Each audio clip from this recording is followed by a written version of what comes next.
They buried me to protect their image, locked me away, gave my life to my sister and called it survival. But I didn't vanish.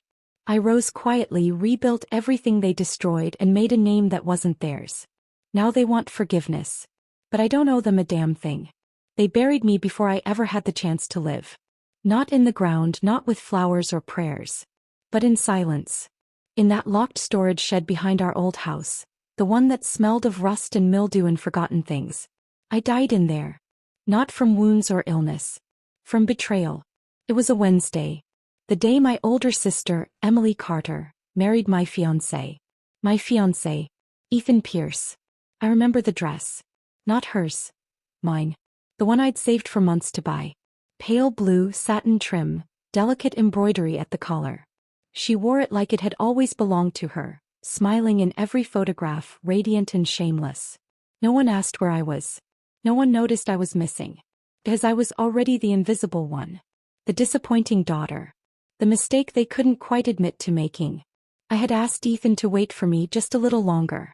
I was on a temporary government assignment out of state, a 2-year deployment for rural training. He had promised to wait. He lied. And Emily? She didn't even flinch when I called home and heard the wedding music in the background. Just said, "You'll understand one day." Then the line went dead. I returned home immediately. No one greeted me. My father scowled like I'd ruined the ambience. My mother pretended I wasn't there. And when I tried to confront them, when I shouted, cried, demanded answers, they dragged me to the shed and locked the door. Just until the guests left, they said. Just until I calmed down. That night it rained. The next morning it didn't matter. Because I was already gone. When I opened my eyes again, I wasn't in the shed. I was in my old bedroom. The one with peeling paint and a loose floorboard where I used to hide my diary. My limbs were lighter. Smaller. My voice cracked when I gasped. I scrambled to the mirror. Staring back at me was 15-year-old me. Freckles. Braces. That horrible ponytail I'd always worn too tight. My chest heaved. This was wrong. I ran outside. Everything was the same. The garden. The broken porch swing. Even the ugly gold mailbox. And then I saw her, Emily. She was younger too. Still with her perfect French braid and smug smile. She looked up from the porch and rolled her eyes. "You're late. Mom wants the table set." She walked past me without a second glance. I staggered back into the house, into the kitchen. My mother, Caroline Carter, was yelling at the radio. Same voice. Same apron. Same cold eyes. "Nora," she snapped. "Don't just stand there. Plates." That's when I knew. I hadn't imagined it. I had come back. 15 years. All the way back. Back before the betrayal. Before the exile. Before the death I wasn't supposed to come back from. And I wasn't going to waste it. For the next few weeks I played the role. Obedient. Quiet. Helpful. This mom. Of course, Emily. Sorry, Dick. But behind every nod and smile I was planning. This time I wouldn't beg for their love. This time I wouldn't give them a chance to bury me. I would leave on my own terms. And I wouldn't look back. It began with the placement program, a government-run initiative to send young volunteers to rural counties in need of infrastructure support. Most kids tried to avoid it. It meant labor, separation, obscurity. I walked straight into the placement office on my 16th birthday and signed up. The coordinator, a woman named Mrs. Mallory, raised an eyebrow. "You sure you know what this means?" "Yes," I said. "Your family will have to sign consent. This is a long-term assignment. You'll be on your own." That's the point. Convincing my father, Ray Carter, took effort. He was a mid-level bureaucrat. Nothing flashy but enough connections to feel self-important. When I first handed him the form, he laughed. "Volunteer work in the mountains? That's for orphans. You think you're some kind of martyr." "No," I said. "I'm just not useful here." He narrowed his eyes. "What do you mean by that?" I met his stare.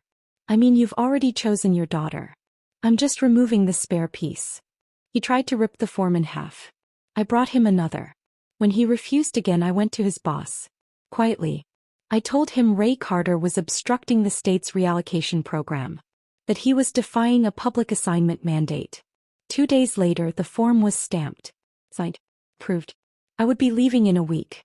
I didn't tell anyone. Not Emily. Not my mother. Not even Ethan, though he was still my boyfriend at the time. That was his choice too. He would show me who he really was. And I would remember. On the morning of my departure, the sun rose too fast. My bag was already packed. Just one canvas duffel. A water bottle. A small stack of notebooks. I tucked the blue dress at the bottom. Not for sentiment. For firewood. Emily was asleep when I left. Or pretending to be. My mother didn't come downstairs. My father stood in the yard, arms crossed. "This isn't bravery," he muttered. "It's cowardice. Running away." I met his eyes one last time. "No," I said. "It's choosing not to beg." And with that I walked toward the van waiting by the corner. No tears. No hug. No goodbye. And this time it was me locking the door behind them. Most people don't realize how sharp obedience can be. Used right, it cuts cleaner than defiance ever could. I wasn't the same Nora Carter they remembered. Clumsy, eager, always begging for scraps of approval. That girl died the moment they left me in the dark. The new me smiled when she was supposed to. Kept her head down. Took orders without protest. And underneath that silence I built a war plan. The relocation van dropped me and 6 other kids in a town so far from the map it felt like the edge of the country. Mason Ridge, population maybe 200. It was late October. The air was sharp and thin. Everything smelled like pine and firewood. The others were boys, loud, lanky, and annoyed. One of them asked me if I'd gotten sent here by mistake. "You don't look like you've ever worked a day in your life." I just smiled. He didn't speak to me again after I outworked him hauling stone blocks uphill for 3 hours without a break. The village leader, Mr. Calhoun, was tall, gruff, and didn't believe in handshakes. "We don't coddle anyone here," he told me. "Not even girls." "Good," I said. "I didn't come here to be coddled." The first month was brutal. I carried lumber, dug irrigation trenches, hauled barrels of water during ration hours, and helped repair collapsed barns after a storm rolled through. My hands bled. My back ached. My skin turned several shades darker. But I didn't complain. And slowly the villagers started to notice. They'd never seen a girl from the city do the things I did. Wake before sunrise, work past dusk, never once asking for special treatment. They called me Little Doc. After I started helping the local medic, a soft-spoken man named Dr. Russell, who had more patience than time. He showed me how to sterilize gauze, boil tinctures, set dislocated shoulders, and deliver babies. By the end of winter I was the one they sent for when someone fell ill. The one they called when a child had a fever or a farmer broke a wrist. No longer invisible. No longer buried. I was something entirely new. 3 months in, a letter arrived. Not from my parents. Not from Ethan. From Rebecca Hale, a cousin of my old friend Lily. She worked in a regional placement office and had helped me get my assignment in the first place. The envelope was thin but formal. Inside, a printed notice stamped with Carter, Nora, and the words: Declaration of Civil Separation, Status. Voluntary. Below it, a paragraph confirming that I had formally requested a public disassociation from my family, on grounds of abandonment, political manipulation, and personal safety. My signature was already on it. All it needed was theirs. I waited. And waited. Then one morning while I was cleaning the clinic floors, a phone rang in the corner. We rarely got calls. The line barely worked. Dr. Russell picked it up, then handed it to me with a raised eyebrow. "It's for you," he said. My father's voice was tight, cold. "Do you even understand what you've done?" he said. "Do you know what this looks like?" "Yes," I said calmly. "It looks like freedom." There was a pause. Then the venom came. "This declaration will destroy our reputation. Your mother's board position, Emily's standing in school." "Then don't sign it," I said. He scoffed. "Oh, I already did. You think I need a stain like this following me around?" I stared at the receiver for a long time after the call ended. That was it. The last rope tied to the people who buried me was severed by their own hand. And I didn't feel grief. I felt weightless. Like I'd finally stepped out of a cage I didn't know I'd been born into. News spread fast in Mason Ridge. Some people pitied me. Some judged. But most respected me even more. Because I hadn't just walked away. I had made sure there was no door left to knock on. That spring, I started teaching the local kids how to read labels on their prescriptions. How to check pulses. How to boil water for infection control. We turned a broken-down barn into a mini health station. People started calling it the Ridge Clinic. And somehow, without ceremony or applause, I became its heart. One afternoon, I was sorting bandages when a volunteer from the district dropped off a package. Inside was an old photograph. Me and Lily Bennett, maybe 13 years old. Arms around each other. Laughing. No note. Just that. I stared at it for a long time. Lily. My only real friend. She hadn't been there the day I died, but she hadn't betrayed me either. And in my last life she tried to make amends long after it was too late. Maybe I thought it wasn't too late this time. So I wrote her a letter. Just one line. If you ever want to run, I'll be waiting in Mason Ridge. I didn't know if she'd get it. Didn't know if she was still stuck under her uncle's control, still swallowing her pride like medicine, still afraid to leave. But I sent it anyway. And when I sealed the envelope, I knew I wasn't just running anymore. I was building something no one could take from me. Not my family. Not my past. Not even the girl I used to be. The letter arrived just before the first frost. The return address was scribbled in shaky handwriting, the envelope worn thin like it had been clutched too tightly for too long. Inside was a note from Lily Bennett, written in smudged pencil. I'm ready.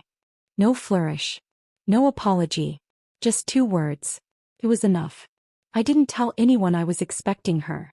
Mason Ridge was generous but still wary of outsiders, especially ones who arrived with no papers, no sponsor, and no one vouching for them. But when I saw her step off the back of the farmer's truck, I knew she didn't need an introduction. Her hair was shorter than I remembered. Her frame thinner. She wore her pain like a second coat, heavy, frayed, hiding everything beneath it. Still she smiled when she saw me. I made it, she whispered.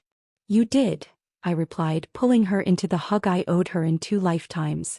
That first night she barely spoke. We sat on my porch with chipped mugs of barley tea. She stared at the stars like she hadn't seen sky in years. I didn't press. I just sat beside her, our shoulders touching. When the wind picked up, she leaned into me. I thought about dying, she said. I didn't flinch. I thought, she continued, if I could just disappear quietly, maybe they'd finally leave me alone. But you didn't, I said.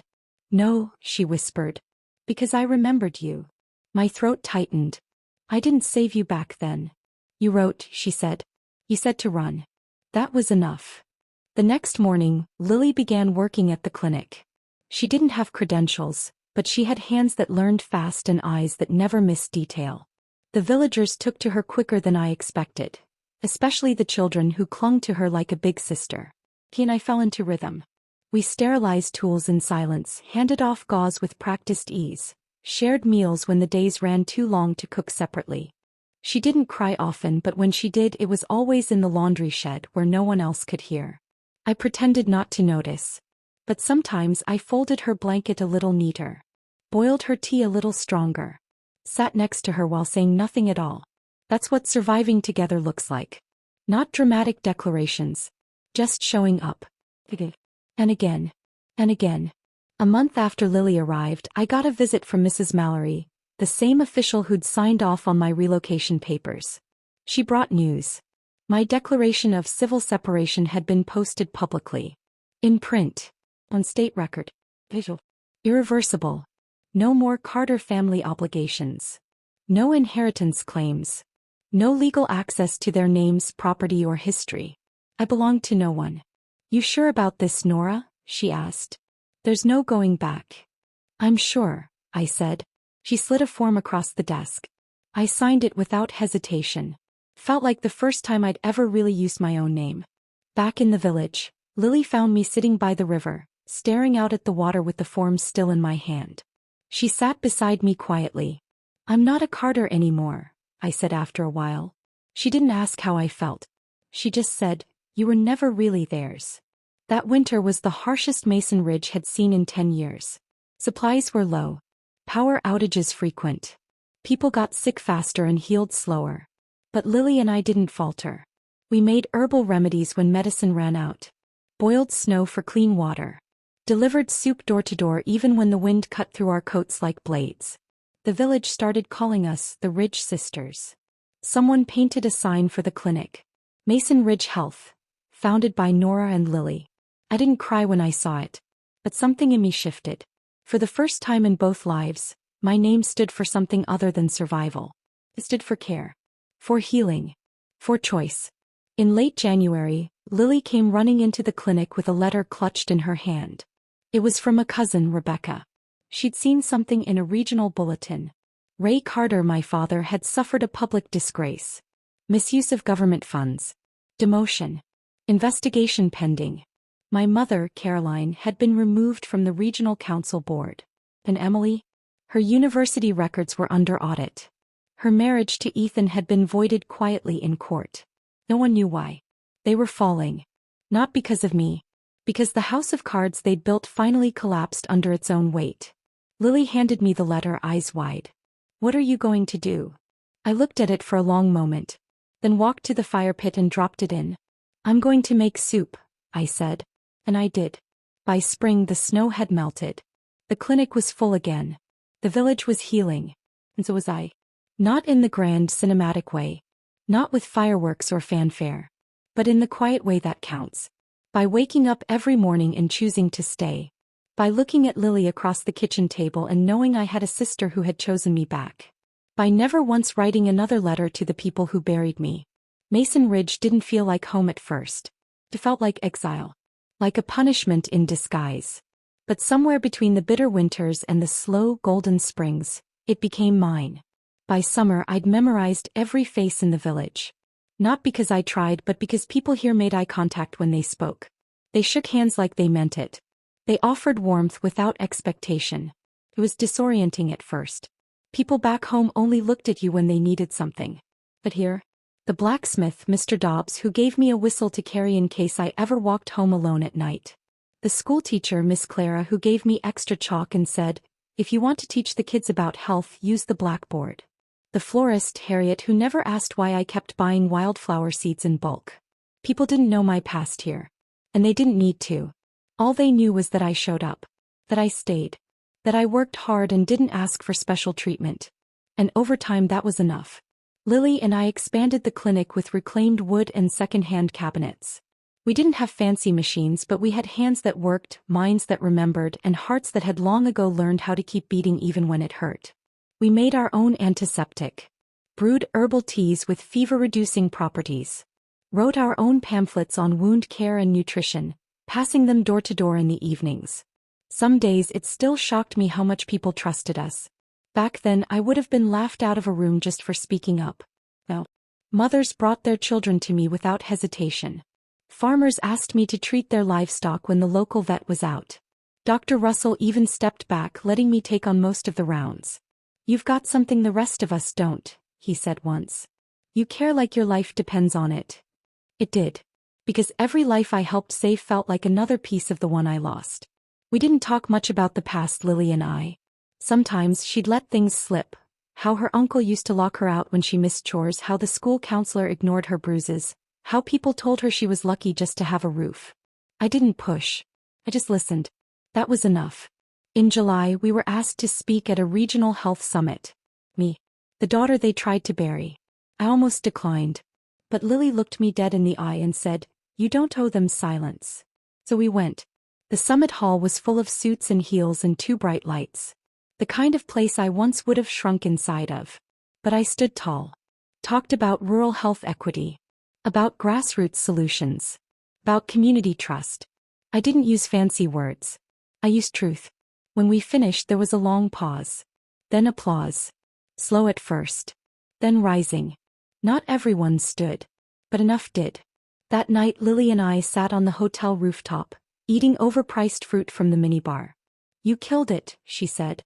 I shrugged. I didn't do it to impress them. I know, she replied. You did it to show them you're not invisible. I looked at her. Neither are you. She smiled. And I realized, not for the first time, that I hadn't just survived my past. I had rewritten it. In the fall, a government inspector visited the clinic. He was young, nervous, holding a clipboard like it might bite him. I offered him tea. He blinked. Most clinics don't serve tea to auditors. Most clinics aren't built by the women who run them. He flushed and scribbled something. The final report came 2 weeks later. Exceeds all rural health expectations. Operates with extraordinary local engagement and sustainability. We pinned it beside the medicine shelf. Lily added a sticky note next to it. Suck on that, Emily. I didn't ask how she knew the name. I just laughed.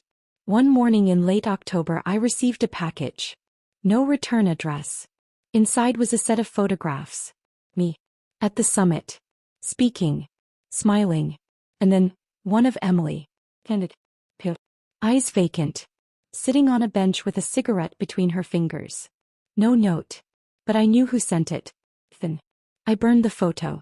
Not out of anger. Out of mercy. She looked like a ghost. And ghosts should stay buried. The clinic kept growing. Volunteers came and went. We got our first donation from a medical foundation. People asked if I'd ever go back to the city. Start over. Find a husband. Have a family. But I already had one. Her name was Lily. And together we had built something sacred. Not out of inheritance. Not out of expectation. But out of sheer stubborn will. Sometimes when I walked through the garden behind the clinic I touched the top of the fence. It was where I'd nailed my first ever name tag. Just a plank of wood with rough carving. Nora, do not return. I used to think it was a warning. Now I think it's a promise. The first letter came in a government envelope. At first I thought it was clinic-related, maybe a supply notice or another audit request. But when I opened it the handwriting inside made my chest tighten. It was my mother's. Caroline Carter. Your father was injured in a workplace accident. He's been reassigned to a remote civilian office. Things aren't easy for us now. If you still have any compassion in your heart, you'll consider coming back to visit. I'm not asking for apologies. Just a daughter's decency. Mom. She didn't sign it, love, Mom. She didn't ask if I was okay. She didn't mention the years of silence or the shed. She just expected a return. Like I was a piece of furniture they had lent to the countryside, and now it was time to drag me back inside. I folded the letter carefully and set it on the edge of the stove. I didn't burn it yet. I wasn't sure what was worse, that they still thought I could be guilt or that they believed decency still existed in the ashes of what they did. 2 days later I got another one. This time from Ethan Pierce. The handwriting was jagged, rushed.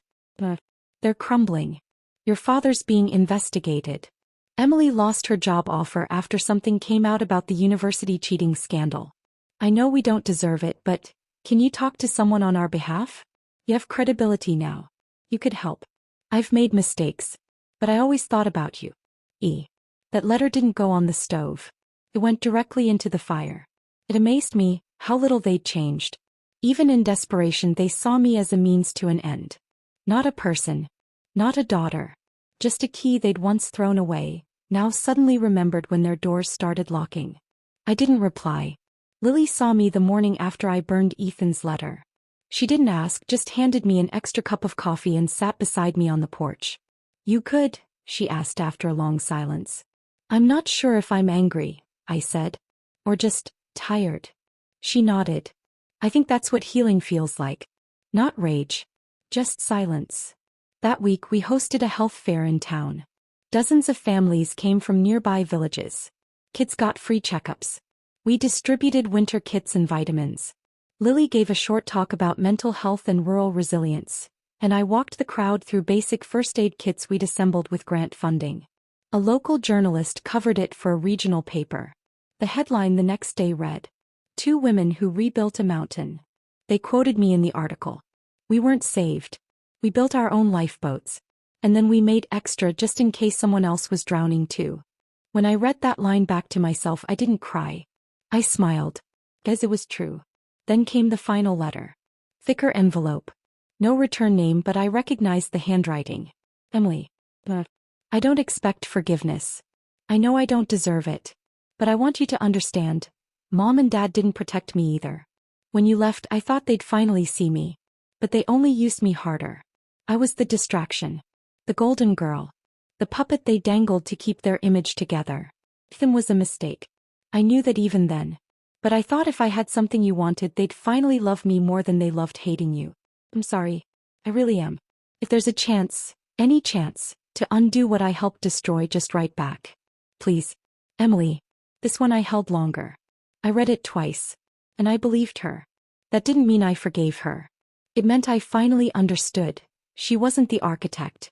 She was just another casualty too eager to believe she mattered. But the difference between her and me? When I realized I didn't matter to them, I left. She stayed. I walked the letter out to the riverbank. Lily stood beside me. "Is that the last of them?" she asked. I nodded. Then I lit the match. Watched the corners curl. The ink fade. The past burn. We stood in silence until the wind carried the ashes downstream. That night we danced. No occasion. No music. Just two women in a clinic kitchen, barefoot on cracked tiles, laughing until we couldn't breathe. At one point Lily stopped and looked at me with tears in her eyes. "You know," she whispered, "you're the reason I'm alive." I rested my forehead against hers. "You're the reason I'm still here." We didn't say anything else. We didn't need to. Some bonds don't need blood. They just need choice. And Lily and I? We chose each other. Not all sisters are born. Some are made in silence. In shared pain. In the choice to stay when no one else does. That was Lily and me. Spring came in slowly that year, dragging the last of winter with it. Mud caked the clinic steps. Our storage room flooded twice. The generator gave out on a Wednesday just as we were treating a boy with pneumonia. But we handled it. Because that's what we did now. Not because we were strong. But because we had each other's backs no matter how bad it got. People in Mason Ridge stopped calling us the Ridge Girls. They started calling us the Ridge Women. With respect. With pride. When a regional council tried to send a male medic to oversee our work, the villagers protested. Someone even painted "Let Them Be" across the government jeep in whitewash. He was gone in 3 days. We stayed. Lily had a gift with the patients. She remembered every name, every scar, every family history. Once a girl came in crying over her pregnant goat. Her father had died the month before, and the goat was all she had left of his farm. Lily didn't just calm her down. She stayed up all night with that goat. Slept beside it in the barn. Helped it deliver twins at dawn. The girl named them Hope and Grace. From that day forward, half the village started calling Lily Dr. B. B for Bennett. Maybe for brave. One day while I was checking inventory, I found an envelope addressed to me on the shelf. No postage. Inside was a sketch, done in charcoal, shaky lines but full of heart. It was me and Lily standing under the clinic sign holding stethoscopes like swords. On the bottom corner, scrawled in a child's handwriting. "Thank you for saving my grandma." I kept it pinned behind the door, right where I could see it whenever I felt like a fraud. Which, despite everything, I still sometimes did. Lily applied for an advanced remote certification program without telling me. When the letter came, offering her a full ride to a formal medical degree at the state university, I found her on the porch staring at it. "You should go," I said, heart sinking. "I'm not leaving you," she replied. "Don't stay for me." She looked up. "I'm not." She tore the letter in half and tossed it into the wind. "I stay," she said, "because this is where I became someone. Not just someone's punching bag." That night we got drunk on ginger wine gifted by the blacksmith's wife.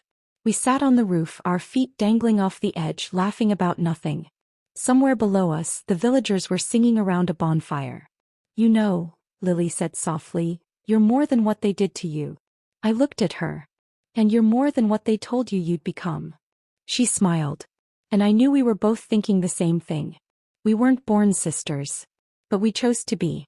And in a world where so much was taken from us, that choice was everything.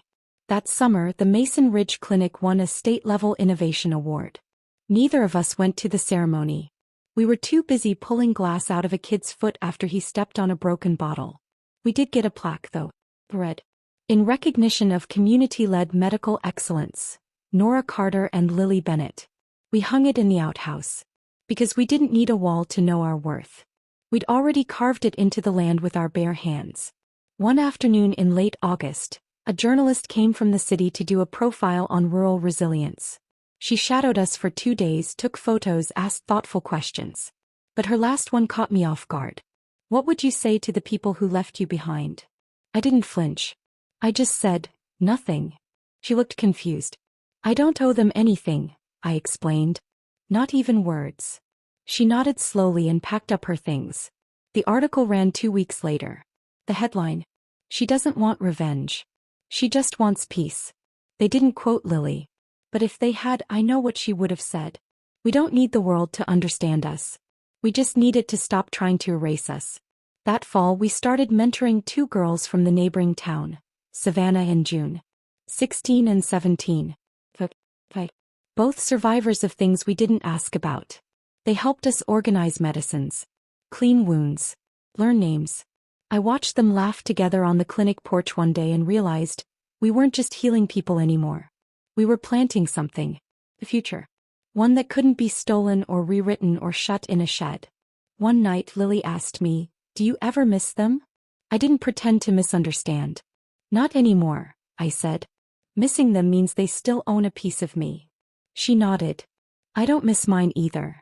We sat there in the dark, letting silence say the rest. They came back the same way they left. Titled, fragile, full of reasons. It was a gray afternoon in October when a truck pulled into Mason Ridge unannounced. I was in the clinic garden, knees deep in wintergreens, when I heard the engine. At first I didn't look up. Tourists pass through sometimes, strangers with cameras, lost drivers. But then I heard the passenger door slam and a voice I hadn't heard in over a decade. "Nora." I straightened slowly. There they were. Ethan Pierce. And beside him, her arms crossed, jaw tight, Emily Carter. The ghosts of a life I had already buried. They looked like wreckage. Ethan had dark circles under his eyes, hair longer than I remembered. His once pristine posture had wilted. Emily looked thinner, paler. Her old gloss and armor had worn off. Her shoulders sagged like she hadn't slept properly in years. I didn't speak. Not yet. I waited. Emily was the first to crack. "I didn't know where else to go," she said. "That's not true," I replied. "You knew exactly where not to go. And you came anyway." Ethan stepped forward. "We just wanted to talk." Lily appeared behind me, silent as a shadow, gloves still on from sorting herbs. She didn't say a word. He didn't have to. I turned to her. "Could you finish the mint batch? I'll deal with this." She nodded and slipped away, eyes flicking once, sharp and protective, toward them before she vanished back inside. I led them to the clinic porch.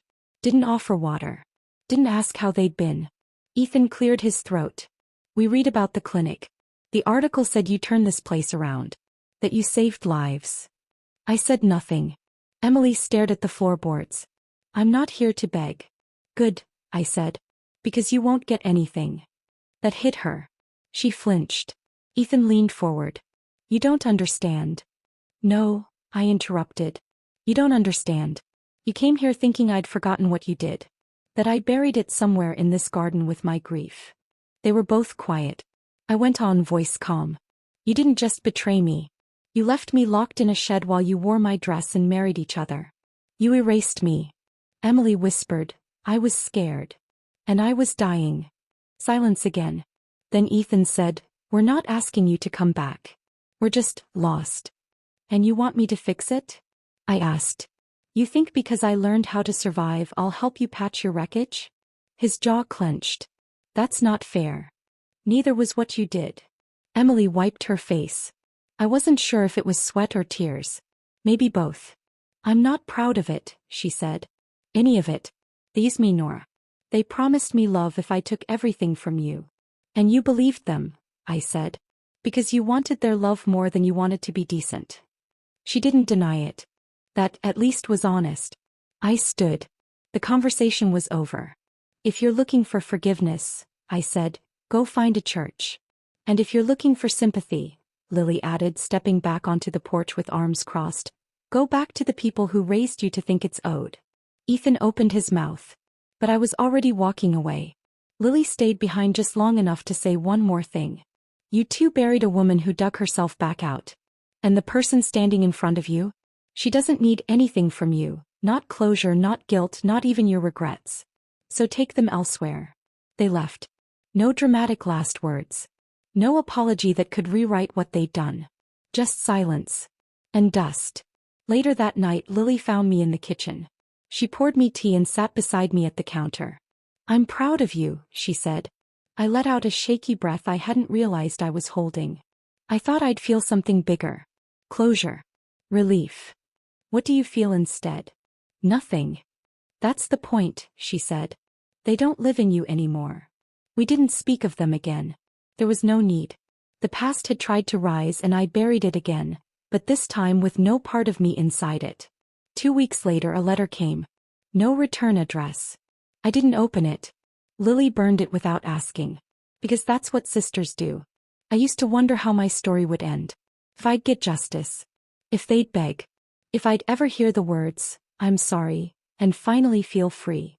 But freedom didn't come the way I thought it would. It didn't come in courtroom victories. Or headlines. Or apologies. It came one morning when I was planting marigolds behind the clinic, and I realized I hadn't thought about them in weeks.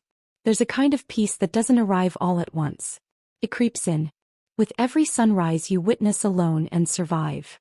With every laugh that's real. With every time you open your eyes and don't feel buried anymore. That peace feels like breathing clean air after a life spent underground. The clinic held its second anniversary celebration that spring. Lily made pies from scratch. I hung string lights from the trees. Kids ran around with wildflower crowns. Local musicians played off-key but no one cared. Half the town showed up. Some of the volunteers we trained came back just for the day. One of them, Savannah, had been accepted to nursing school. She gave a short speech and called us her founding mothers. Lily cried. I pretended not to. When the sun dipped low and the fireflies came out, someone handed me a mic. I wasn't sure what to say, but the words came slow and certain. 2 years ago I came here with nothing. Not even my name felt like it belonged to me. I wasn't born brave. I just got tired of dying in silence. And now standing here I realize. You don't need to be rescued to be worthy. You don't need to be chosen to matter. You just need to decide, once fiercely, that you are not what they did to you. People clapped. Lily hugged me so tight I almost dropped the mic. That night, long after everyone had gone, I walked to the garden. The marigolds had bloomed. Bright and gold and defiant. I sat by the fence and traced the old carving I'd made years ago. Nor, do not return. Funny how I'd meant it as a warning. And now it was a promise I'd kept. They never came back again. Not Ethan. Not Emily. Not my parents. Maybe they finally realized there was nothing left here for them. Or maybe they knew they wouldn't survive another visit. Either way, I didn't care. They were ghosts. And I had stopped mourning. One day, a young girl came to the clinic alone. 10 years old, bruises hidden beneath long sleeves. No one asked her who she belonged to. We gave her soup, a bed, and the same quiet kindness Mason Ridge had once given me. That's how the next chapter of my life began. Not with a grand gesture, but with a small one. Because peace doesn't start with punishment. It starts with protection. Lily and I built a shelter beside the clinic that summer. Just 2 rooms for girls like us. Girls who needed silence and soup and someone to tell them, you are not broken. You were just unloved. We called it the Foundry. Because it wasn't just shelter. It was where you melted down who they said you were, and forged who you really are. People ask me now if I'm proud of what I built. I tell them no. I'm proud of who I became when I was supposed to stay buried. I'm not the girl in the shed anymore. I'm the woman with the key. The one who chose herself. And that was the story all along. The end.